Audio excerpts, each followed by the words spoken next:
Donc voilà, je m'appelle Benjamin, je pense que vous le savez déjà. Donc je suis venu sur une invitation, j'habite pas très loin au final, c'est à 1 heure et demie peut-être. Donc j'ai pris le train à vélo. Je suis venu pour parler de peut-être 2 livres. Donc il y a le roman qui est sorti cette année, donc ça c'est ma carrière qui débute dans l'écriture de fiction.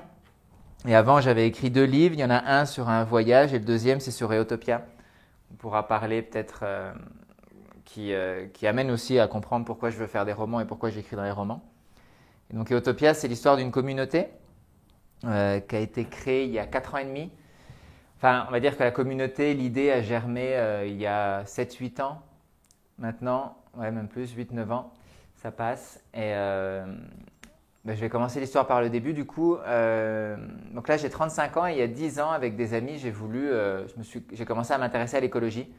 Je vivais aux Pays-Bas et là-bas, ça va un petit peu plus vite qu'en France quand même. Les remises en question, elles ont commencé un petit peu avant. Je crois qu'il y a un décalage de 5 ans au moins. Et donc j'avais 25 ans, je venais de finir mes études et j'étais avec 2 amis, un Italien et un Allemand, et on avait envie de faire quelque chose pour voir ce qu'on pouvait proposer ou est-ce qu'on pouvait... Enfin, on se posait des questions. Qu'est-ce que c'est que l'écologie? Qu'est-ce que ça veut dire? Comment est-ce que nous, on peut être écologique? Est-ce que ça sert à quelque chose? Quelle est notre place aussi dans ce monde avec ces nouvelles questions qui nous ont déviés en fait de cette idée, on a fini nos études, quel boulot on fait?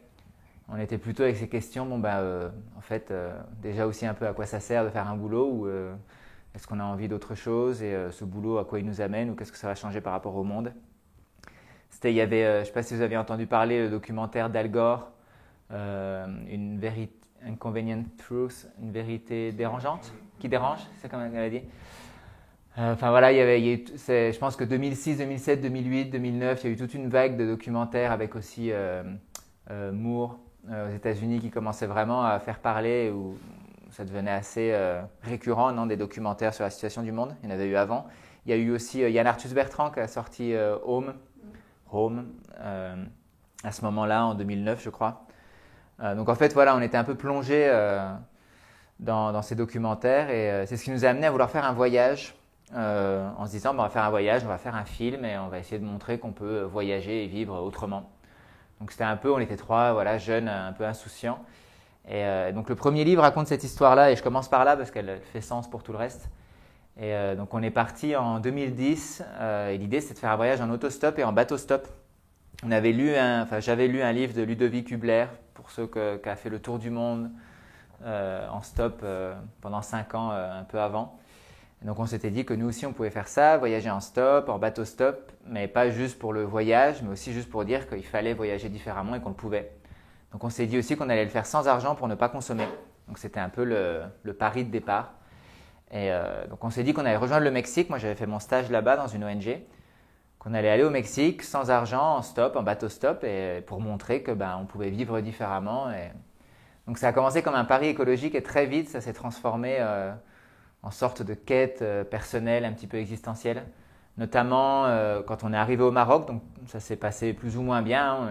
Il y avait pas mal de galères, mais au final c'était quand même assez facile de descendre en stop jusqu'au Maroc. On allait au Maroc parce qu'on savait qu'il fallait qu'on trouve un bateau pour aller aux îles Canaries et ensuite en Amérique. La plupart des voiliers font le voyage comme ça. Ils font un dernier arrêt aux îles Canaries avant de traverser l'océan. Et au Maroc, c'est là où le voyage a commencé à devenir un petit peu plus initiatique. On a été confronté à une autre culture qui est quand même radicalement différente de la nôtre ici, notamment sur le rapport à l'étranger, le rapport au partage des ressources, le rapport à la foi, à la confiance dans l'inconnu qui, pour la plupart, passait aussi par un Dieu. Mais n'empêche qu'il y avait cette chose, cette confiance. J'ouvre ma porte, je te donne à manger, je te donne ce que tu as besoin. De toute façon, moi, Allah me le rendra. Donc un gros choc. On a passé 1 mois et demi au Maroc à aller un peu de long en large à la recherche d'un voilier originellement, mais aussi juste à rencontrer des gens, à se faire accueillir, à se faire nourrir. Au début, pour la nourriture, on avait prévu de faire de la récup. En Europe, on faisait ça, on faisait les poubelles, on récupérait à la fin des marchés. Au Maroc, on a récupéré à Agadir ou dans les Marrakech, dans les lieux touristiques, mais la plupart du temps, on se faisait inviter. Et donc là, ouais, ça a commencé vraiment à se dire que cette idée de vivre sans argent, c'était pas juste un pari écologique, mais qu'il y avait quelque chose derrière. Donc le voyage, on a finalement trouvé un voilier qui nous a amené aux îles Canaries. Ensuite, là, on a attendu 2 mois aux îles Canaries en attendant au port de Las Palmas pour trouver un autre voilier. Donc on a mis du temps, là on était dans un squat. Et donc là à nouveau c'est l'Europe, les îles Canaries, l'Espagne. Donc on pouvait faire de la récup, les poubelles débordaient de nourriture. Et il y avait beaucoup de squats parce que c'était après la crise de 2008 qui a fait beaucoup de mal, notamment dans l'immobilier en Espagne. Donc il y avait plein de bâtiments à l'abandon. Et beaucoup de gens d'un peu partout en Europe qui s'étaient installés dans les îles Canaries pour occuper ces bâtiments-là. Donc au bout de 2 mois, on a trouvé un voilier avec 2 Italiens qui ont accepté de nous prendre à bord en échange de nettoyer le bateau, de cuisiner. On avait aussi fait un petit deal où on leur enseignait le français et l'anglais. Et eux, ils allaient au Brésil, donc ils nous ont emmenés jusqu'au Brésil. Ça a pris 3 semaines la traversée, ça a été très intense. Nous, on n'avait jamais fait de bateau avant, donc c'est vrai que c'était les premières expériences que je ne sais pas si je les referais maintenant, mais dans l'insouciance d'alors, c'était « Ah oui, magnifique ». On a beaucoup vomi. Voilà, pour celles qui ont fait voilier, c'est vrai que au début, c'est quand même pas évident. Mais donc, on est arrivé au Brésil, voilà, 3 semaines plus tard. Et là, ça a été un nouveau choc. Là aussi, c'est une culture... il y a un mélange de cultures. Il y a une culture très proche d'ici, qui est basée sur le capitalisme et un peu à outrance en Amérique latine, avec une empreinte très forte des États-Unis, de la culture américaine en tout cas. Mais aussi une manière quand même différente de voir la vie, de se relier à l'autre, une sorte d'éphémérité, je ne sais pas si on dit ça en français, mais cette idée de vivre à l'instant présent et au jour le jour. Donc, du coup, là aussi, ça a pris un autre tournant. Donc on était 3, il y avait Raphaël, Nicolas et moi. Et Nicolas a abandonné le voyage à ce moment-là parce que c'est vrai que c'était dur. Au Brésil, on est arrivé, les gens étaient moins dans le don parce qu'ils avaient très peur. Il y a beaucoup de méfiance, surtout dans le nord, beaucoup de criminalité. Et on ne pouvait pas non plus faire de récup parce que énormément de gens dormaient dans la rue, mangeaient les poubelles. Donc c'est vrai qu'on a eu faim, on s'est fait menacer de mort, c'était un peu plus difficile. Donc Nicolas a arrêté le voyage, mais avec Raphaël, on a continué. Et c'est vrai que c'est vraiment à ce moment-là qu'on s'est rendu compte aussi au Brésil. Donc ça a continué après au Venezuela, en Colombie, mais dans toute l'Amérique latine, on était confronté à une pauvreté comme on n'avait pas vu avant. On n'avait pas été en contact aussi proche. Et de faire le lien aussi entre le mode de vie à la française et l'impact que ça pouvait avoir sur d'autres pays.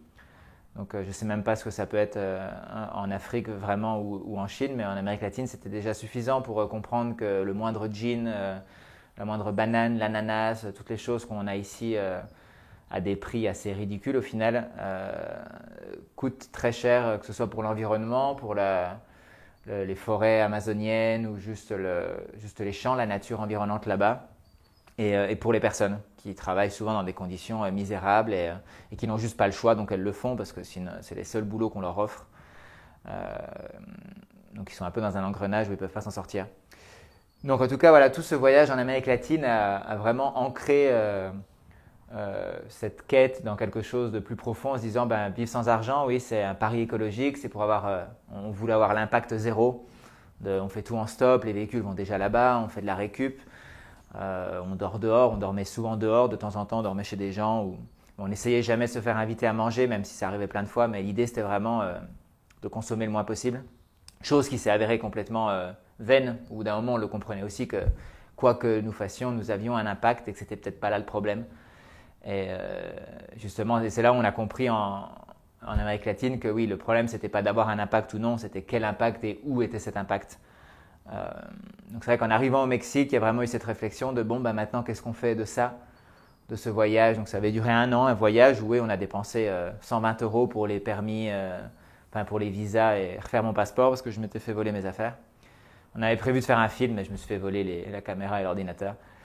Et donc du coup, oui, on est vraiment arrivé, un impact, oui, là on a un impact, c'est sûr, maintenant il faut s'arranger pour qu'il soit plus positif que négatif. C'était plus l'impact zéro, mais plutôt qu'est-ce qu'on peut faire pour essayer de changer ça. Donc j'ai rencontré ma femme au Mexique, je vous fais en version courte parce que voilà, il y a d'autres choses à parler, mais et avec elle, oui, je me suis rendu compte que après ça, j'ai aussi rencontré pas mal de gens au Mexique, j'ai participé à des cours de méditation, il y a eu tout un développement personnel à ce moment-là, en contact avec des personnes qui justement réfléchissaient déjà à comment est-ce qu'on agit et comment est-ce qu'on arrive à être heureux dans l'action. Pas juste dans une protestation. J'ai passé un peu de temps aux États-Unis au moment des mouvements Occupy New York. Je ne sais pas si vous aviez entendu, mais Après, à Barcelone, il y avait le 15M. Ils avaient commencé à occuper les places centrales à Madrid, à Barcelone en 2011. Je ne sais pas si vous vous rappelez. Et en tout cas, il y avait cette vague protestataire des citoyens qui voulaient justement prendre les places en disant mais stop quoi, il faut changer le système. Et aux États-Unis, ça a explosé aussi. Il y en avait partout dans toutes les villes. Donc on a beaucoup participé à ça. Et on a beaucoup rencontré de personnes qui se battaient, mais aussi comme en France, hein, avec le mouvement hippie ou contestataire, anarchique, que ça faisait 30 ans qu'ils étaient en lutte et que souvent un peu aigris ou pas bien dans leur peau. Donc on était vraiment en mode, bon, on a envie d'agir, on a envie d'avoir un impact, mais avec cette prise de conscience qu'il fallait absolument qu'on arrive à être heureux pour le faire dans la joie et le faire pour quelque chose et pas contre quelque chose. Donc c'est là qu'est venue l'idée de créer un espace en se disant, bah voilà, on crée un écolieu, un éco-village. C'est vrai que c'est un mot un peu à la mode maintenant, mais à la base c'était juste avoir un lieu d'expérimentation où les gens pourraient aller et venir librement et on pourrait entretenir cette culture donc pas du sans argent, parce que ça, c'est vrai que ça c'est beaucoup ressorti médiatiquement, mais dans notre tête, c'était plus cette économie qu'on pourrait appeler naturelle. En tout cas, aux États-Unis, c'est pris un peu plus au sérieux le sujet, et il y en a qui vont parler d'économie naturelle, qui est en fait l'économie qui régit tout ce qui a été sur Terre depuis toujours, une économie circulaire, où tout ce qu'on a forcément été donné à un moment donné, que ce soit par la nature ou d'autres personnes. Et d'arriver d'ouvrir un espace où on pourrait entretenir cette économie du don. On l'a appelé comme ça en référence à la gift economy aux États-Unis.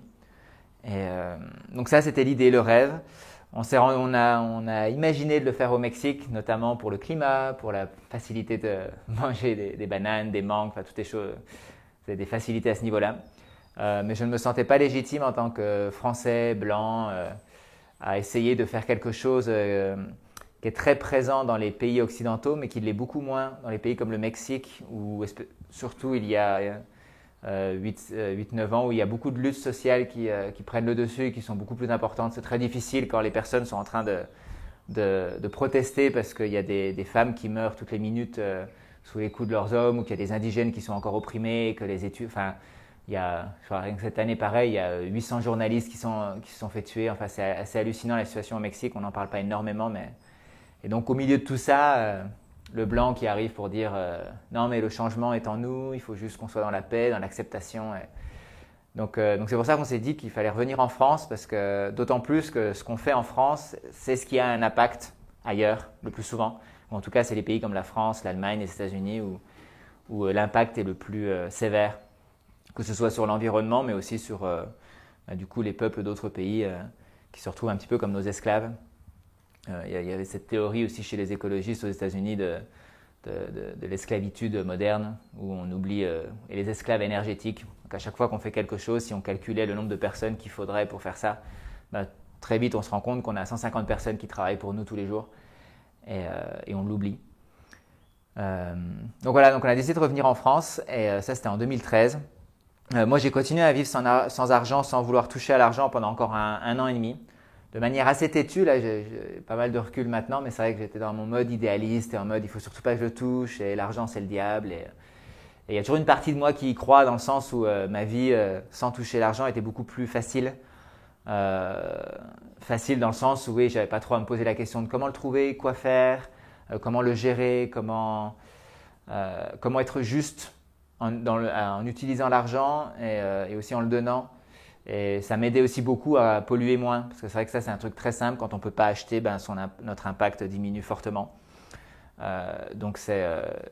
Mais bon voilà, ma femme est tombée enceinte, enfin on est tombé enceinte forcément, donc on a voilà, donc Yasmine, c'est le nom de ma compagne, avait vraiment besoin d'un petit cocon. La caravane dans laquelle on était, ça lui convenait pas, donc c'est vrai que là on a commencé à entamer un retour à la société. Donc il fallait une assurance, donc voilà, on s'est inscrit à la Sécu, et puis c'est de voir qu'on pouvait avoir la CMU, et donc c'est vrai que moi je voulais pas travailler, j'avais un peu en horreur cette idée de retourner complètement dans le système pour ça, et il y avait cette idée, il faut qu'on crée cet écolieu. Donc voilà, j'étais un peu balancé entre ça, mais voilà, je me résignais toujours à pas utiliser l'argent jusqu'à ce que Adan naisse en fait. C'est à l'hôpital, on voulait faire l'accouchement à la maison, c'est pas bien passé, donc c'est vrai que ça permettait de voir à quel point oui, les services en France sont utiles, nécessaires, et puis que c'était peut-être pas juste en refusant tout qu'on allait changer quelque chose. Enfin, que ça pourrait, mais en tout cas, sur le coup, je me suis dit, ben, en fait, voilà, j'avais les dents pourries, il fallait vraiment que je voie un dentiste. Enfin, plein de choses qui faisaient que j'étais en mode, bon, soit je continue comme ça, mais où est-ce que je vais ou est-ce qu'on essaye de faire autrement. Donc, ouais, ma compagne a beaucoup aidé dans ce sens-là. Donc, Ada est née, j'ai fait les courses pour la première fois en 5 ans. J'ai découvert les magasins bio parce que je suis parti aux Pays-Bas en 2005 et à l'époque, c'était vraiment pas commun, en tout cas pas vers chez moi. Et donc voilà, il y a une nouvelle vie qui a commencé en 2015 à la naissance d'Ada. Et aussi, ben, ça a accéléré le fait qu'il fallait absolument qu'on trouve un espace. Au début, on ne voulait pas l'acheter. On a passé 2-3 ans à chercher un lieu gratuitement. On s'est installé avec des agriculteurs en essayant de faire des… Où moi, je travaillais pour eux et en échange, ils nous laissaient un morceau de terrain. Mais 2 fois de suite, ça n'a pas vraiment bien fonctionné. Avec pas forcément de la faute des agriculteurs, mais en tout cas une difficulté de lâcher la terre quand on est agriculteur. Aussi, des fois, il y en a un, c'était carrément une magouille. Donc on s'est un peu retrouvé voilà, avec Ada qui avait 1 an, un peu à la rue. Donc c'est vrai que c'est là où on a dit bon bah il faut arrêter un petit peu avec, en tout cas moi, mon côté borné, parce que Yasmine n'a jamais été bornée, mais de vouloir absolument faire les choses d'une certaine manière. Donc là, il y a eu des personnes qui sont intéressées au projet Autopia, qui nous ont rejoints, qui nous ont dit mais nous on a de l'argent, il vaut mieux acheter une terre et puis et on l'achète, elle n'est pas à nous, on la libère. Enfin voilà, tout un nouveau discours pour essayer de voir comment est-ce que l'argent en fait qui était là et qui était nécessaire dans une société comme la France où on peut essayer de faire sans, mais ce sera pour toujours être en marge. Et donc on a fait passer des annonces. On a toujours eu pas mal de gens qui nous ont suivis sur Internet grâce au voyage, au blog, tout ça. Donc on a des personnes qui nous ont parlé de la Saône-et-Loire, de l'endroit où on est, où les terres étaient vraiment pas chères, où il y a des bonnes opportunités. Et c'est comme ça qu'on s'est retrouvé à Cronat, je crois que c'est peut-être 100 km d'ici, je ne sais pas, mais à peu près, en bord de Loire, à la frontière avec l'Allier. Et en 2016, voilà, on s'est installé. Donc Eutopia, le livre raconte ça, raconte un peu ce que je vous ai dit là, et ensuite toutes les étapes de création de l'éco-village. On avait choisi Eutopia parce que ça veut dire Eo, c'est l'idée d'aller vers, et Topia de utopie. Donc on avait cette idée, ok, l'utopie, ce serait un monde où il n'y aurait pas besoin d'argent. Il pourrait être là, mais en fait on n'en aurait même pas besoin parce qu'on aurait trouvé toutes les ressources. L'économie du don fonctionnerait. L'économie du don, c'est une économie qui fonctionne sur les ressources disponibles et les besoins de chacun, chacune. On n'a pas tous les mêmes besoins et on fait en fonction des ressources qui sont là plutôt qu'en fonction de ce qu'on aimerait avoir. Et donc, on compte pas le nombre de tomates ou de choses qui sont données parce qu'en fait, on a tous des consommations différentes et des besoins différents. Donc, cette utopie, c'était ça, un monde qui fonctionne comme ça, un monde où chacune est la bienvenue, où on apprend la communication non violente ou plusieurs outils pour parler ensemble, être bien ensemble.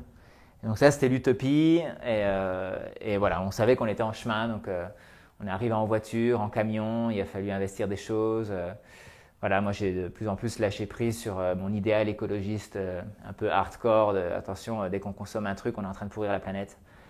Et voilà, donc aujourd'hui, ça fait 4 ans et demi, ça fonctionne encore, c'est pas facile tous les jours à plein de niveaux. Le gros problème qu'on a, c'est qu'il y a des arrivées, des départs constamment. Des personnes qui veulent s'intégrer, qui s'intègrent, et puis après découvrent qu'en fait ça leur convient pas et qui s'en vont, et d'autres qui reviennent. Donc c'est vrai que depuis le début, il n'y a que Yasmine, Ada et moi qui sommes les permanents. Il y a Pierre aussi, maintenant ça fait 3 ans et demi qu'il est là. Pardon, c'est quoi là? Il y a une raison récurrente au fait que les gens viennent et vont? Enfin, oui, il y en a, ouais. C'est plein de raisons différentes. Alors je pourrais parler. Ce que je propose, c'est que je vais finir ma petite histoire, puis après on se fait une session de questions. Ça vous va? Comme ça, c'était pour. Je finis mon fil. Comme ça après. Donc voilà, et après il y a plein d'autres problèmes à mon point de vue, c'est que on a le sentiment des fois qu'on pollue beaucoup plus maintenant qu'il y a 4 ans, parce que du coup on lâche prise sur certaines choses et on se convainc qu'il faut quand même que on passe 3 ans sans avoir de récupérateur d'eau parce qu'on ne peut pas acheter de plastique et il y a 2 sécheresses qui nous tombent dessus et on n'a pas d'eau pour le jardin et on est en train d'utiliser l'eau du réseau, donc on se dit mais ça n'a pas de sens, il vaudrait mieux acheter 10 000 litres, enfin 10 conteneurs de 1000 litres, enfin voilà. Donc toutes ces choses de comment est-ce qu'on… Le gros questionnement, c'est ok, il y a un idéal. Est-ce que cet idéal, on peut l'avoir maintenant et d'arriver à faire le deuil de cet idéal qu'on ne peut pas l'avoir maintenant et de voir tout ce qu'on peut mettre en place pour qu'un jour, malgré tous les écarts qu'on fait par rapport à nos valeurs, on puisse y arriver. Donc ça, c'est un long chemin qui est très instructif, enrichissant, frustrant des fois. C'est vrai qu'à la campagne, on a tous un peu une relation avec le jardin, je crois. Donc voilà, les découvertes de ce que c'est que la sécheresse, de perdre des récoltes, enfin voilà, de toutes tous ces rêves qu'on a.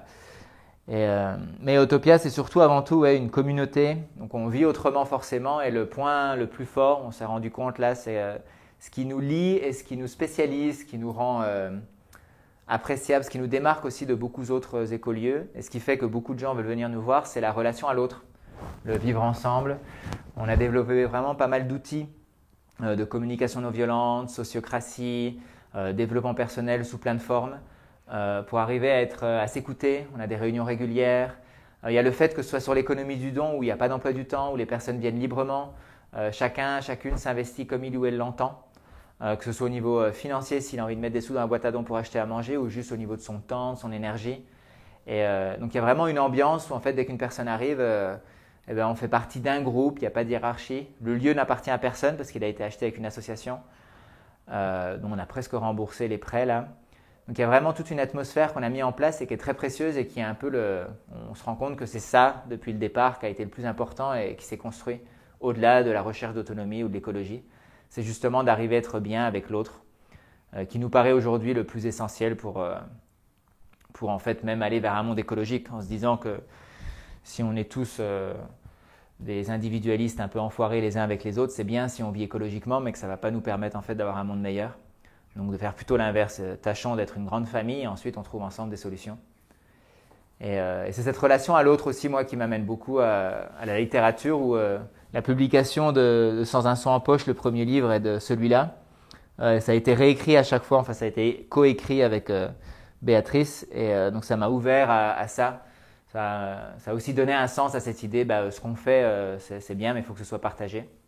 Et donc ma passion depuis tout petit, parce que depuis toujours j'ai voulu écrire un livre. Je ne l'ai pas dit en détail avec la classe, mais je me suis rendu compte que la passion que je voulais, c'est avoir mon nom dans une librairie et puis me sentir important et reconnu et peut-être compenser le fait que mon père est parti à ma naissance et que j'existais quand même, je ne sais pas.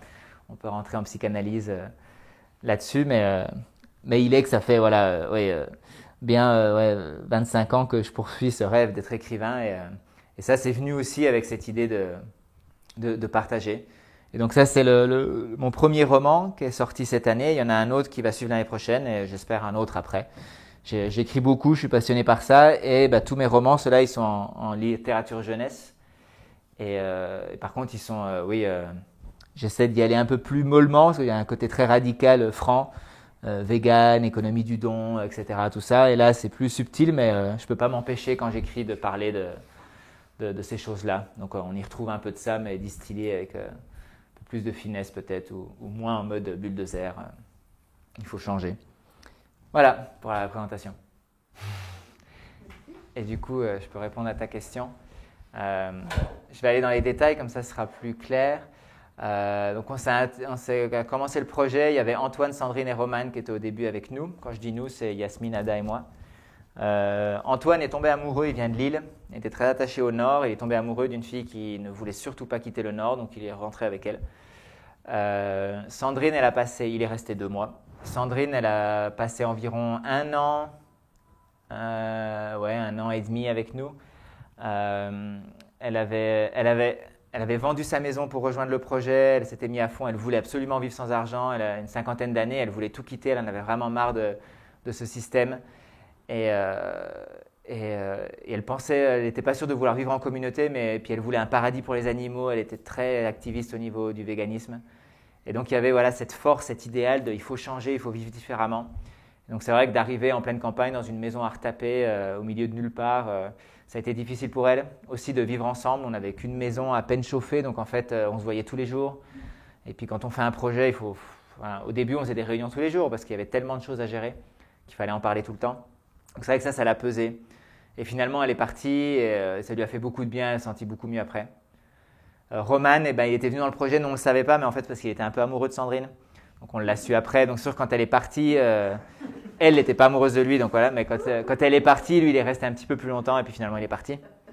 Donc les deux, c'est eux qui avaient avancé l'argent, donc on est très reconnaissants. Mais c'est vrai qu'au final, lui aussi il était un peu plus âgé, il avait une 60aine d'années. Il avait été dans une communauté hippie dans les années 70. Donc il avait envie de revivre ça et comme il le disait, il avait envie de se dire bah oui, c'est peut-être pas mort cet élan-là et ça peut revivre. Donc il avait envie d'y participer, il nous a beaucoup aidé à plein de niveaux. Mais il est aussi parti parce que là il vit dans une maison avec sa compagne et c'est vrai que ça lui convient mieux. Ensuite, il y a Lucie qui est venue quand eux, ils étaient encore là. Elle est restée 1 an et demi. Elle, depuis qu'elle avait 8 ans, elle était plus jeune, elle avait 23 ans quand elle est arrivée. Depuis qu'elle avait 8 ans, elle était persuadée que sa vie, ce serait vivre dans les bois, dans une caravane, qu'elle serait hardcore, vegan. Alors, elle est child-free, enfin, elle n'aurait jamais d'enfant. Elle est vegan, sans ceci, sans plastique, sans tout ça. Enfin, voilà, elle avait cet idéal de je serai une éco-warrior et je changerai le monde. Et donc, elle est venue à Utopia pour le vivre. Même chez nous, d'ailleurs, elle s'est même fait l'opération pour ne plus jamais avoir d'enfant. Enfin, elle est vraiment très déterminée. Et au bout d'un an à peu près, elle est tombée en dépression. J'ai oublié de préciser que Sandrine aussi était tombée en dépression. Ça nous arrive avec 3 personnes. Et finalement, elle est partie voyager. Ça lui a fait beaucoup de bien. Et elle a compris qu'au final, cet idéal qu'elle nourrissait depuis 8 ans était un idéal, c'était un rêve, c'était une image. Et qu'en fait, elle n'avait pas envie de vivre ça au quotidien. Et donc, compris que sa dépression, en fait, c'était né principalement de cette envie de vivre un idéal et découvrir qu'en fait, elle n'en avait pas envie. Donc, il y avait une sorte de trahison envers soi-même. Je pense que Sandrine a quelque chose de similaire. On a vécu ça aussi avec Juliette et Vincent, qui sont arrivés aussi la première année avec Pierre. Et Juliette et Vincent, ça s'est toujours passé très bien au niveau humainement. Après, Juliette n'a jamais trouvé sa place et elle est aussi tombée en dépression. Avec aussi cette pression, mine de rien, socialement, dans un groupe comme ça, sans le vouloir, enfin dans tous les groupes, on effectue une pression, juste par comment on se lève le matin, par l'énergie qu'on met dans quelque chose. Et donc elle s'est toujours sentie en décalage, elle n'arrivait pas à trouver de l'intérêt pour faire du jardin, pour construire, elle n'arrivait pas à trouver de l'intérêt pour toutes les choses qu'on essayait de mettre en place pour vivre de manière écologique. Donc elle se sentait coupable, elle a l'impression de ne pas faire assez. Donc finalement, ils sont aussi partis. Vincent, lui, ça allait beaucoup mieux, mais il a quand même décidé d'aller avec elle. Pierre, lui, est resté, il est encore là, quand même. Donc voilà, ça c'est des raisons particulières. On a Thor et Lona qui sont venus ensuite, où eux ils partent parce que Thor il est danois et qu'en Saône-et-Loire il fait trop chaud pour lui maintenant. Ça peut faire rire, mais voilà, sur les 2 dernières années, ça fait 2 ans qu'il est là et il veut changer de climat, donc il est en train de regarder la Creuse ou la Bretagne. Enfin, il aimerait aller en Bretagne, mais vu les prix, il se dit qu'il va peut-être aller en Creuse. Et donc lui, c'est parce qu'il n'est pas amoureux du lieu non plus. Il aimerait des paysages plus beaux. C'est vrai que nous, c'est le Charolais, ça a son charme, mais ce n'est pas la beauté des paysages que lui, il imagine. Et il aimerait avoir plus de réseaux aussi. Parce que c'est vrai qu'on est un peu... ça commence, il y a de plus en plus de gens qui viennent s'installer dans la région pour faire des choses différentes, mais c'est le début. On n'est pas en Ardèche ou dans les Cévennes ou en Ariège, dans les endroits où ça fait 40 ans que des gens, ou la Drôme, donc, qu'il y a des activités qui se mettent en place. Voilà, et eux, c'est les derniers en date qui partent. Voilà. J'ai répondu extensivement à ta question. Et à l'inverse, alors pour rentrer, comment ils font? Alors, on a un processus d'intégration personnelle. Donc, par exemple, une personne qui souhaite s'intégrer, d'abord, elle vient, on a des périodes de visite. Donc, on pourrait dire que l'année, en gros, on a 4 périodes de visite d'une dizaine de jours. Donc, des personnes nous contactent par Internet. On a vraiment un réseau sur Internet. Et aussi, si quelqu'un tape Éco-Village, alors si en plus quelqu'un met Éco-Village végétarien ou vegan, il tombe tout de suite sur nous. Et il y a beaucoup d'écolieux, d'initiatives comme ça en France, et il y en a quand même très peu qui accueillent du monde librement, de manière sans qu'il y ait à payer quelque chose, et aussi juste pour venir passer du temps avec nous. Souvent, il y a des chantiers participatifs ou des choses spécifiques. Donc nous, on propose ça, donc on a souvent des personnes qui viennent, et donc si une personne veut s'intégrer, il faut d'abord qu'elle vienne à une période comme ça, et donc elle passe une dizaine de jours avec nous. À la fin de ces 10 jours, si elle se sent très bien, qu'elle a envie de vivre plus, elle nous demande en réunion, on fait des réunions 2 fois par semaine, si elle peut revenir. Et là, elle pose ses conditions, j'aimerais revenir pour 3 semaines, 4 semaines, souvent c'est environ 1 mois ou plus.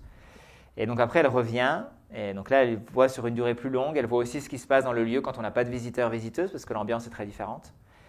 Et après cette période-là, qui est comme une période test, là on fait une réunion, on parle tous ensemble comment on se sent.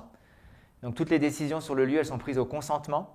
Alors, je ne sais pas si vous connaissez la différence entre le consensus et le consentement, mais le consentement, ça a été mis en place, c'est une technique qui a été mise en place justement pour pallier certains défauts des décisions au consensus où tout le monde doit être d'accord. Donc, par exemple, là, si on veut faire une décision, est-ce qu'on veut être sur la vidéo, pour qu'ils puissent filmer, il faudrait que si on fait au consensus, il faut que tout le monde soit d'accord. Par contre, si on fait une réunion sur le consentement, donc il y a des choses très intéressantes à se renseigner si vous voulez sur la sociocratie, qui est beaucoup plus vaste que ça, mais qui parle notamment des décisions au consentement. On peut faire une proposition. Je propose qu'on fasse une vidéo de cette rencontre. Et qu'est-ce que vous en pensez? Donc, on peut faire un tour de ressenti où chacun dit comment il se sent. On peut ensuite avoir une phase de clarification s'il y a des personnes qui veulent clarifier la proposition. Et ensuite, on va décider. Et pour décider, on va avoir 3 choix. Je peux fermer la porte, non, quand vous vous sentez tous, toutes? Ça va? Moi, ça me va bien l'air. Mais... oui. Et donc, du coup, pour décider, on peut faire comme ça. On fait des signes pour éviter que tout le monde parle, sinon ça prend du temps, surtout quand il y a du monde. Donc, on va faire ça pour dire oui à fond. Moi, ça me va. On peut faire ça pour dire en fait, non, moi, j'aime pas l'idée. Par contre, bon, ça passe.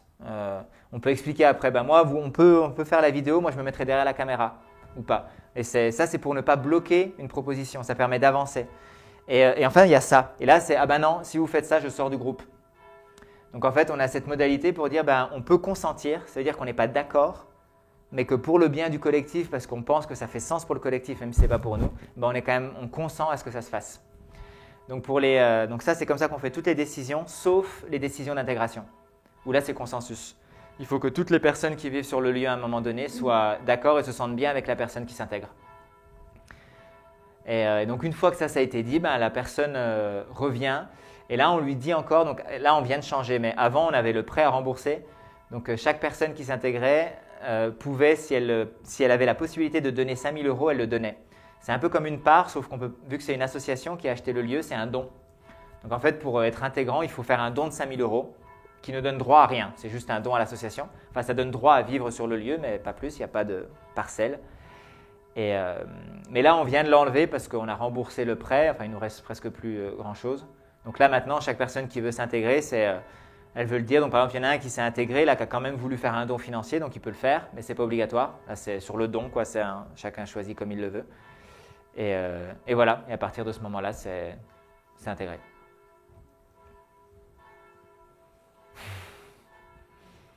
C'est beaucoup de réunions et beaucoup de temps à se réunir. Du coup, vous êtes combien sur… Justement, là, on est encore… Sur l'année, on peut dire qu'on est toujours environ une dizaine de personnes à vivre sur le lieu. En général, quand je parle, j'inclus toujours les enfants. Là, il y avait 2 enfants jusqu'à cet été. Là, maintenant, il n'y en a plus qu'une, Ada. Et à côté de ça, on a beaucoup de personnes. Donc, on a une dizaine de personnes parce qu'on a souvent des visiteurs, visiteuses qui viennent de passage. Les périodes de 10 jours, mais aussi en dehors. Des personnes qui nous écrivent et qui disent j'aimerais bien venir. On a aussi des personnes qui sont déjà venues une fois et qui vont revenir 2 fois, 3 fois, mais si c'est des amis ou des personnes qui connaissent déjà le fonctionnement du lieu, on les accepte de manière plus libre. Si des personnes qui ne connaissent pas le lieu, on garde les périodes de visite parce qu'il faut tout expliquer et il faut être sûr que la personne s'intègre bien à la culture du lieu. Donc on a quand même souvent des personnes, là pour l'hiver, on a 4 personnes qui vont rester tout l'hiver. Ça va être un peu leur lieu de résidence pour l'hiver, mais ils ne sont pas résidents, ce n'est pas des membres. Et on a 2 autres personnes qui veulent. Il y a beaucoup de gens qui, pour l'hiver, cherchent un lieu pour s'installer, pour se poser. Beaucoup de personnes qui sont un peu nomades, donc on fait souvent ça. Et donc une dizaine en général, donc 5-6 membres permanents. Là, on va repasser à 4 l'année prochaine parce qu'il y en a 2 qui s'en vont. Donc, comme vous l'avez vu, il y a un turnover assez important. Dans la plupart des écolieux éco-villages, c'est commun, mais c'est vrai que c'est pas facile. Et à côté de ça, on a un réseau, on a quand même beaucoup d'amis et de gens autour de nous qui passent, qui des fois dorment à la maison. Mais par exemple, Ada, qui est la seule enfant, elle ne va pas à l'école, elle n'est pas scolarisée. Mais donc, on a d'autres familles avec des enfants non scolarisés qui viennent souvent. On a des gens qui sont venus s'installer, qui ont choisi de venir vivre dans la région parce qu'on était là. Donc, c'est vrai que là, ça commence vraiment on est en train de constituer. On a l'impression d'être en Ardèche il y a 40 ans peut-être, où il y a un peu les pionniers d'une culture un peu différente qui s'installent. Et donc, il y a quand même, comme disait Pierre, qui aime bien la solitude, j'ai l'impression qu'en 3 ans, il a été seul que 4 jours. Parce qu'effectivement, c'est quand même… Puis en plus, il y a tous les gens qui ont entendu parler de l'écolieu et qui, parce qu'on est un écolieu, pensent qu'ils peuvent venir à l'improviste. On l'a écrit partout. Il faut surtout, je crois que même dans le livre, à la fin, j'ai dit « Écrivez-nous avant de venir, s'il vous plaît ». Parce que c'est fatigant. Mais donc, on a aussi beaucoup de gens juste locaux ou pas, qui passent. Enfin, votre fille, vous allez la scolariser quand même. On fait référence à l'annonce non républicaine de Macron. On va voir. Nous, on a l'idée de la non-scolarisation comme on la voit, nous, c'est de considérer, en tout cas, on essaye de considérer les enfants maîtres de leur destin, tout comme nous. Donc, qu'à partir aussi d'un âge assez tôt, en fait, ils peuvent formuler des choix, des décisions, expérimenter des choses. Et donc, vu que par exemple Yasmine et moi, on travaille en ligne, donc on est présent à la maison toujours, et ben, on a toujours dit que si elle voulait aller à l'école, elle pouvait. Donc, par exemple, l'année dernière, elle a voulu aller à l'école. Et elle y est allée 4 jours, après il y a eu le confinement. Donc, elle n'y est plus allée. Et elle a fait 2 jours en juin. Et elle voulait toujours aller à l'école et on l'a inscrite. Là, elle a fait sa rentrée, elle a fait le premier jour. Et après, elle n'a plus voulu y aller. Et on a essayé parce qu'on s'est dit, bon, pour être sûr que ce ne soit pas juste, comme on pourrait dire, un caprice ou un truc. Mais en fait, oui, on a attendu 1 mois, on a vu avec la maîtresse. Mais en fait, non, elle a vraiment plus envie d'y aller. Elle se sent bien à la maison et ça ne l'intéresse plus. Donc, elle n'ira pas. Et si l'année prochaine, ça ne l'intéresse plus, elle n'ira pas non plus. Nous, on ne la forcera pas. Donc, on verra si on fait partie des mouvements pirates qui vont s'installer. Si jamais ça passe, parce qu'il faut qu'ils changent la constitution. C'est vrai que ça ne les arrête pas, ça, en général. Mais en tout cas, c'est comme on a construit une cabane. Là, Yasmine et moi, on vit dans une cabane en terre, paille, palette qu'on a construit, qui est complètement illégale. Le maire a été prévenu parce qu'on lui a dit, ben voilà. Mais c'est vrai qu'on a un côté militant pacifiste, on pourrait l'appeler, où on n'a pas envie d'être contre, on n'a pas envie de se battre, on n'a pas envie de mentir non plus. Donc du coup, on a envie d'être avec la société, d'être pour. On pense qu'on est tous un peu ensemble dans le même bateau dans tous les cas. Mais par contre, on estime qu'il y a des choses qu'on devrait avoir le droit de faire et qui sont plus légitimes. Donc construire une cabane en terre, paille, palette à 2000 € qui a un impact minimum devrait être autant possible que construire un Carrefour Market dans un village abandonné à Perpète-les-Ouailles. Et de la même manière que notre enfant, elle peut choisir ou que nous, on peut choisir la manière qu'elle va être éduquée si on sent que les conditions… parce qu'il y a pour des enfants pour qui ça se passe très bien, il y a des maîtresses et des maîtres qui sont adorables, il y en a d'autres qui ne le sont pas, il y a des classes qui sont trop chargées. Enfin voilà, on estime que… Oui, mais vous êtes allé à l'école quand même, votre femme aussi. Enfin, moi, ça, je suis pas d'accord avec vous. Hein. Ah bah c'est très bien, il en faut des désaccords. Hein. Non, mais pas mettre son enfant à l'école, enfin bon. Elle a quel âge 5 ans et demi. Non, si elle veut faire des études plus tard et tout. Ah bah on a le temps d'y penser, mais là je peux juste faire un petit lien. Alors il y a un documentaire qui s'appelle Être et devenir. C'est pas être et avoir, hein, c'est être et devenir, qui est très intéressant avec plein d'exemples et plein d'explications pour rassurer en fait, pour comprendre qu'il y a des enfants qui vont pas à l'école, qui apprennent à lire à 11 ans et que ça les empêche pas d'écrire des livres, ça les empêche pas de faire plein de choses ou d'être à Harvard. Si on voit à Harvard, et à Harvard d'ailleurs il y a une interview où ils expliquent qu'ils sont très contents de recevoir des personnes qui n'ont pas été scolarisées parce qu'elles ont cette capacité, comme on dit en anglais, de penser out of the box, de penser différemment. Il y a vraiment beaucoup d'études, si on voit les enfants de Summerhill ou Illich, Paulo Freire au Brésil, beaucoup de penseurs, de personnes quand même très éclairées vont nous expliquer oui, à quel point le développement de l'enfant en tout cas n'a pas besoin de l'école. Après, pour l'école, c'est une institution pour garantir en fait un ordre social quelque part. Et donc ça, dans ce sens-là, c'est important. Après, si on estime que l'ordre social n'est pas correct, ou si on estime que justement tout ça, on n'est pas en train on ne va pas dans le bon chemin, ou c'est un chemin avec lequel on ne s'aligne pas, c'est à remettre en question si l'école, qui est vraiment la base de ce qui nous amène à aller dans un chemin, si elle est vraiment pertinente. Et donc par exemple, la manière de se relier à l'autre, la manière de dire que quand on s'entraide, c'est tricher, il y a plein de choses qui peuvent venir, mais en tout cas, tout ça, c'est des choses que nous, on remet en compte, et donc on l'affiche clairement en disant, ça commence à l'école. Et ce n'est pas contre les maîtres et les maîtresses, et ce n'est même pas contre la société en général, parce que c'est ce qu'on a, et on fait avec, on est habitué. Mais c'est vrai qu'on estime que c'est important de, en tout cas, expérimenter d'autres choses, voir ce que ça donne, en conscience. Enfin, si je vous amène Ada, puis elle veut vous jouer du piano, parce que peut-être qu'elle n'a pas envie de faire certaines activités, elle va en faire d'autres. Donc en fait, pour le développement de l'enfant, il n'y a aucun risque. Au niveau social aussi. J'ai failli venir avec elle aujourd'hui, ça aurait été un bon exemple. Mais donc à ce niveau-là, il n'y a pas trop de risque. Après, voilà, c'est une position. Et toutes les positions se défendent. Et Ada aurait voulu rester à l'école, elle y serait. J'aurais le même discours, mais ça me va qu'elle y aille parce que c'est son choix. Et elle a le droit de vouloir vivre cette expérience qui peut être très enrichissante, comme elle l'a été pour moi. Mais moi, j'étais un bon élève. Je fais partie des… Enfin voilà, ça ne se passe pas pour tout le monde pareil.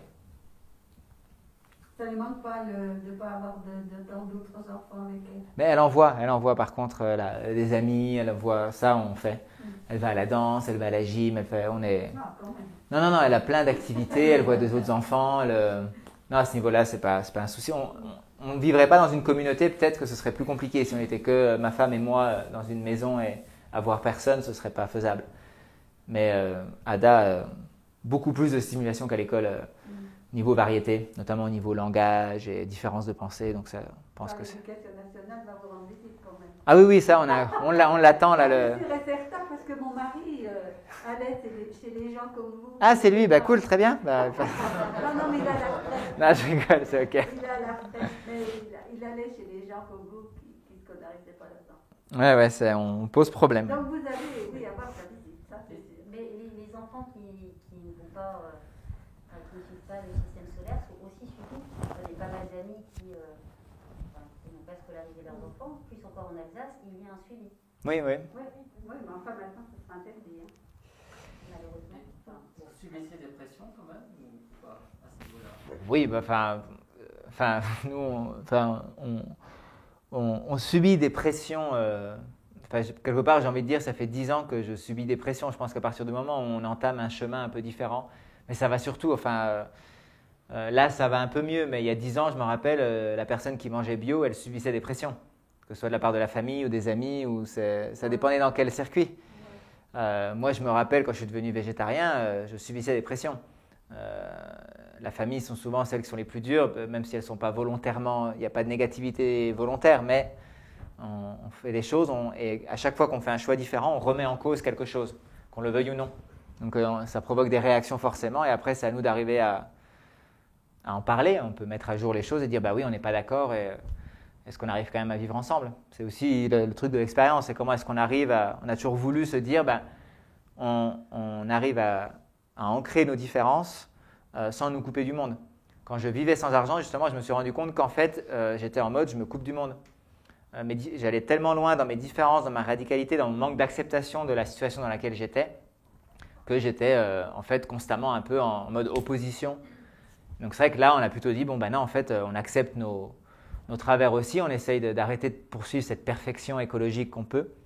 Par contre, on reste ferme avec les choses qui nous tiennent à cœur, et on essaye de les défendre dans le sens où on les garde, mais... Oui, et l'école, c'est avec le maire, il n'est pas content. Hein. Mais ma mère est à la retraite, mais elle était institutrice de maternelle.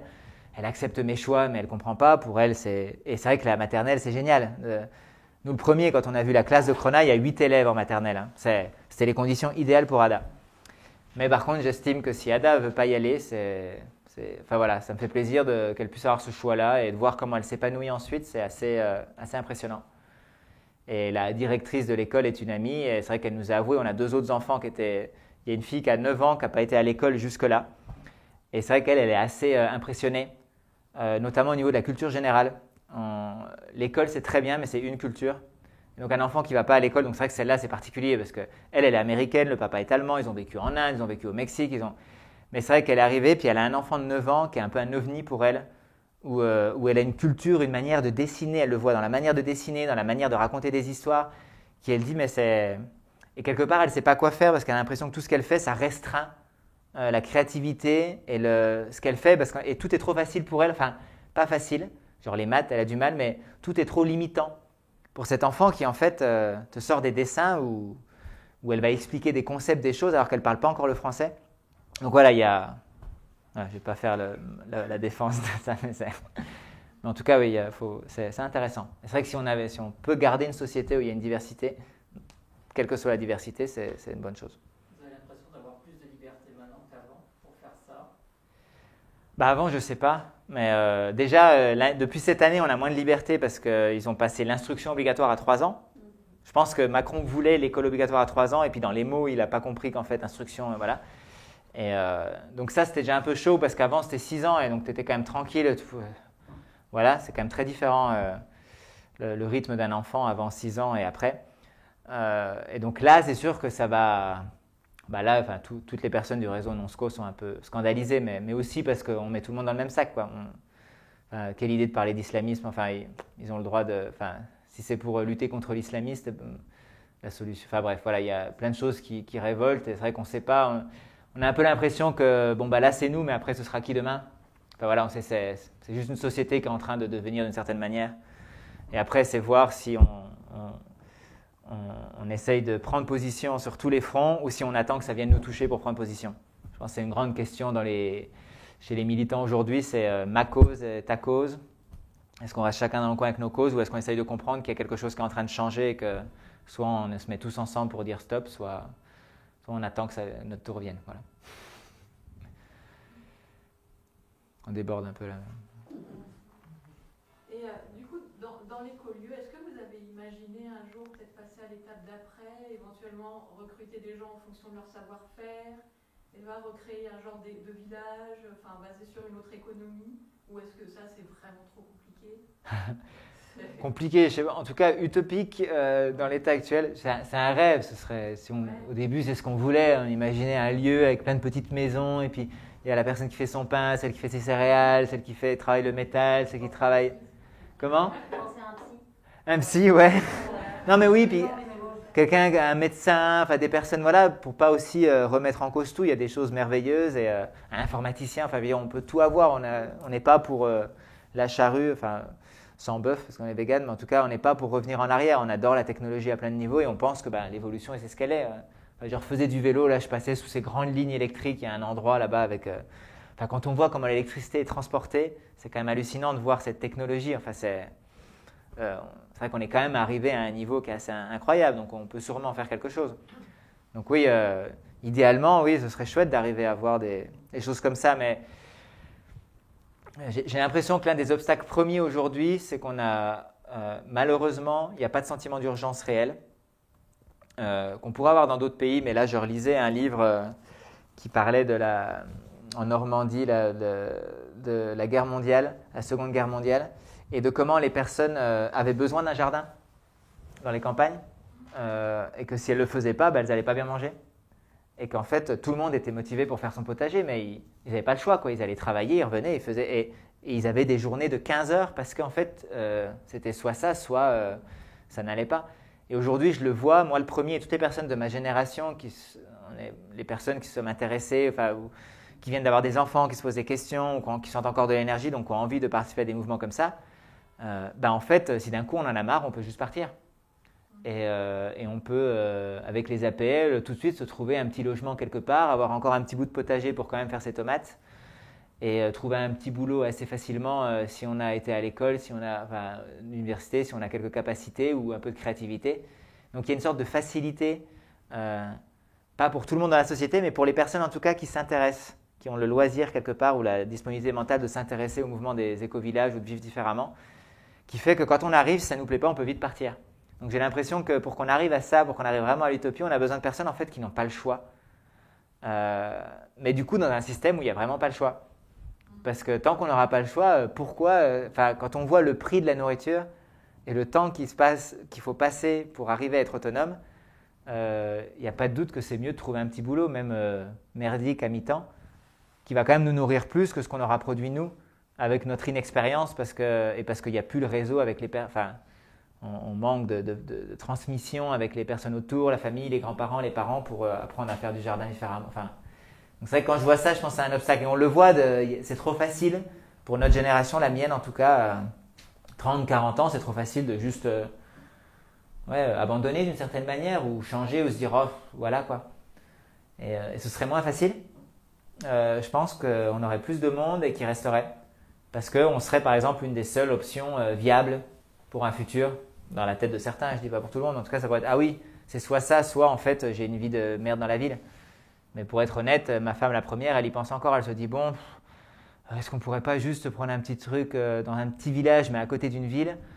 Et voilà, et on sait qu'on s'en sortirait. Et on sait qu'en fait on serait heureux, ou pas trop mal. Cette forme de dépression, en fait, c'est le mélange des deux. Ce sont les gens qui viennent, qui quittent un mode de vie, mais de vivre affolés, voilà, spin horrible. Ils arrivent là, ils disent, mais par contre, faut taper dans la butte, quoi. Ouais, je suis d'accord, ouais. Hein Et donc, j'ai pas, effectivement, par la transmission, j'ai pas les connaissances, j'ai pas les moyens. Et c'est une rupture complète aussi avec, au quotidien, dans la gestion des choses, avec, en fait, une forme d'impossibilité qui s'exprime chez les gens. ouais, et il y a ce sentiment envahissant. J'aime beaucoup en anglais, on dit overwhelming, mais c'est où on a. Si vous vivez à la campagne, vous le savez déjà, si vous êtes propriétaire d'une maison, mais si on est en appart, tout ça, puis d'un coup on devient propriétaire d'une maison, il y a tellement de choses à faire toute l'année. Si on commence à se chauffer au bois, suivant les choix qu'on fait, et surtout si on n'a pas beaucoup d'argent, encore si plein d'argent puis qu'on paye tout le temps des gens, mais si on n'a pas beaucoup d'argent et qu'on se retrouve là, on passe tout son temps en fait à s'occuper de ça. Donc après, si au-dessus on veut mettre la nourriture, et si en plus au-dessus on se dit bon, bah, mes vêtements, enfin bref, toutes les choses qu'on voudrait, ou l'électricité, enfin peu importe, et c'est vrai qu'on se retrouve vite, ah mince quoi, mais comment on va jamais y arriver. On a l'impression qu'il faut porter le monde d'un coup. Et, parce qu'aussi on est seul. Donc même en écolieu, mais à plusieurs c'est plus facile, mais même là on se rend compte, mais en fait quand on est 10 c'est le minimum. On a 3 hectares et une grande maison et nos habitats, mais il faudrait qu'on soit 20 tout le temps si on voulait vraiment pouvoir gérer tous les aspects, quoi. À 10 on est à flux tendu, quoi. Il y en a 2 qui s'en vont et ça y est, le salon est plus nettoyé, quoi. Donc ouais, c'est pas simple, on a tout oublié, enfin en tout cas ma génération. Gens comme moi, mes parents ont déjà tout oublié, donc eux n'ont pas fait de transmission qu'ils ne pouvaient pas parce que leurs grands-parents ont déjà commencé à pas trop leur passer les choses. Et mes grands-parents ne sont plus là et j'ai jamais vraiment eu un lien avec eux. Donc du coup, il y a vraiment 2-3 générations, peut-être même plus, hein, suivant les endroits. En tout cas, moi, c'est au moins 4-5 générations de non-transmission, quoi. Mais c'est vrai qu'il y a ce côté un peu violent quand on pense, dans ce que vous avez dit juste avant, c'est de se dire, pour qu'on arrive à passer à quelque chose d'autre, il va falloir qu'on y soit obligé. Moi, je trouve ça intéressant, en fait. Mais c'est très violent. C'est violent, ouais. Bah, c'est là où on rentre sur les théories de l'effondrement. Pablo Servigne en parle pas mal, mais c'est vrai qu'il y a et il y a beaucoup de gens qui attendent l'effondrement. Et donc, on pourrait se dire, bah oui, il va arriver, c'est inéluctable, sauf que bah, dans les années 70, on disait ça aussi. Et il y a beaucoup de gens qui ont changé de vie dans les années 70 en disant, mais dans 10 ans, ça tout casse. Et il y a eu un pic pétrolier et ça a recommencé. Et c'est vrai que c'est intéressant de se dire, mais en fait, l'effondrement, en fait, on a envie que ça arrive. Parce que quelque part, je pense qu'on peut être très nombreux et nombreuses à savoir que s'il n'y a pas d'effondrement, eh ben, ça va continuer. Et donc, pour nous, c'est OK que ça continue. Mais du coup, il ne faut plus trop regarder la télé ou pas trop regarder en dehors de la France. Parce qu'on sait que ça, si ça continue comme ça, c'est vraiment la fin et qu'il y a plein de gens qui vont en souffrir avant que ce soit nous qui en souffrons. Ça se trouve, moi, j'en souffrirai pas, par exemple, peut-être. C'est possible que ça dure encore 50 ans comme ça et que j'arrive à faire mon petit bonhomme de chemin. Mais les gens au Mexique ou en Costa Rica ou dans plein d'autres pays en Afrique, j'ose même pas y penser, pour eux, non, c'est déjà la merde. C'est déjà une situation où en fait, ils sont jusqu'à la gorge et ils survivent. Et ils essayent de venir ici, on leur dit non. Donc ça, quelque part, on est conscient, on peut tous l'être, on a tous les médias, on a l'information suffisante pour être conscient qu'il faut que ça cesse. Mais, et c'est ça la perversité du système, mais on a ce confort et on a cette facilité. Et quand les gens parlent je sais qu'il y a beaucoup de personnes qui sont contre le RSA, donc je me rappelle parce que pendant une période, je l'ai touché. Là, maintenant, je gagne ma vie, mais une période, je touchais le RSA. Et donc, il y a beaucoup de débats pour le revenu universel. Je ne sais pas si vous avez entendu parler. Et beaucoup disent « Ah, mais c'est un truc de gauchiste ou c'est un truc machin, les gens ne vont rien faire. » Mais en fait, le système est voué à arriver à un système comme celui-là. Parce que plus on arrive à entretenir le confort d'une certaine classe, plus on arrive à être sûr que cette classe soit bien et n'ait pas envie de se rebeller, et plus on est sûr que ça va continuer. En fait, le plus grand danger pour eux, c'est que d'un coup, les personnes en France, aux États-Unis, ces personnes-là commencent à en avoir ras-le-bol ou n'aient plus les conditions pour vivre. Et là, on va passer l'effondrement, ou en tout cas, il va y avoir un soulèvement parce qu'on n'a plus assez. Mais là, aujourd'hui, on a trop de confort. Et c'est trop facile. Vraiment. Ça risque d'arriver assez vite quand même. Eh bien voilà, il y en a qui disent que oui. Et j'avoue que je suis très cynique parce que j'ai rencontré beaucoup de personnes des années 70 en communauté ou autre. Et c'est vrai que quand je m'entends et quand je les entends ou quand ils me disent « Ah, mais même moi, ça fait 50 ans que je dis ça, quoi. » Et je me dis « Oula !» En tout cas, j'essaye de vraiment faire attention à ne pas tomber en me disant « C'est possible que ça aille vite, mais c'est aussi possible que dans 50 ans, il y ait mes enfants qui fassent le même discours. » Voilà, mais c'est vrai que tout est possible. Mais je pense qu'il y a vraiment des gens qui pensaient que le monde allait s'éteindre à la fin des années 70. Et voilà.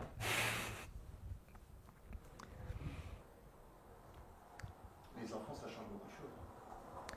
Oui, ben moi ça a tout changé, mais c'est intéressant parce que la naissance d'Ada je pense que je cherchais un sens et mon sens c'était il faut absolument qu'on change notre mode de vie pour changer le monde. Enfin, mon sens c'était le truc typique de changer le monde, même si j'avais perdu cette idée de faut changer le monde, mais plutôt en tout cas il faut absolument. Donc le sens c'était il faut absolument que j'ai un impact zéro. Et c'est vrai que la naissance d'Ada m'a permis d'un coup d'avoir un autre sens, que c'était pas pour moi que je le faisais. Et que quelque part, on n'en avait rien à foutre rien à faire si un être humain, donc moi en l'occurrence, ne prenait pas l'avion et ne faisait pas ceci et n'achetait pas d'emballage plastique. Et par contre, oui, derrière, il y a Donc Ada, mais plein de gens. On est très nombreux à faire encore pas mal de bébés, en France aussi d'ailleurs. Et donc du coup, il y a ça.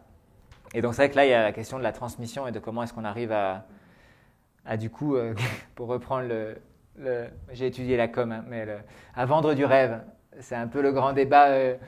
Au final, dans les milieux écologistes, et ben, souvent, on ne vend pas du rêve. On vend l'effondrement, on vend la catastrophe, on vend la misère, on vend les baleines qui se font tuer. On ne donne vraiment pas envie aux personnes de vivre écologiquement, quelque part. Donc il y a cette idée, bon, non, comment. Et du coup, c'est un peu le truc, c'est nous, le premier, l'objectif maintenant, l'idéal, c'est être heureux. Et on a tous des manières différentes de satisfaire nos besoins, qui est nécessaire pour arriver à être heureux. On a tous des manières différentes de satisfaire nos envies, d'avoir du plaisir, mais on est tous assez proches, au final, dans ce qui nous permet d'être heureux. Ça passe par le lien, ça passe par la confiance en soi, la possibilité de s'exprimer, par le fait d'avoir du sens. Et donc ça, c'est comment est-ce qu'on arrive à cultiver ça ensemble, malgré nos différences, mais se dire, mais en fait, on a quand même on a un objectif commun. Et celui-là est au final beaucoup plus important que l'écologie. Donc c'est vrai que moi, je suis en train de m'orienter vers une écologie non radicale où on arrête et où on remet, on accepte en fait que l'humain, s'il n'est pas heureux, il fera rien ou ça se fera pas bien en fait, parce que c'est la vie, pour qu'elle continue, il faut qu'on ait envie de la vivre. Donc la vie, c'est ce qui fait qu'on est là, et si on veut qu'elle continue, ben, il faut qu'on ait envie de vivre. Donc comment cultiver cette envie de vivre tout en prenant compte qu'il y a des choses à changer. Et j'ai vraiment pas de solution. Je veux dire, on se rend compte que nous-mêmes, voilà, moi je suis le premier qui a plein de petits changements, mais j'adore les films, quoi. Donc si on me dit, ah bah oui, Hollywood s'arrête demain parce que c'est pas éthique, bah c'est bien, mais c'est vrai que moi le premier, je suis accro à toute une culture dans laquelle j'ai baigné. Mais même les livres, quoi, j'adore écrire et j'aimerais bien pouvoir en faire ma carrière. Mais ça veut dire imprimer. Est-ce qu'on a vraiment besoin d'avoir autant de livres parce qu'il y en a des millions déjà qui sont publiés? Est-ce qu'on a besoin d'une énième histoire? Enfin bref. C'est, ouais. Moi, je voulais revenir sur aussi le mode de vie et tout ça. Est-ce que vous ne pensez pas que finalement c'est condamné à être petit? C'est-à-dire que ce mode par pas le consensus mais le consentement, au-dessus de, je sais pas moi,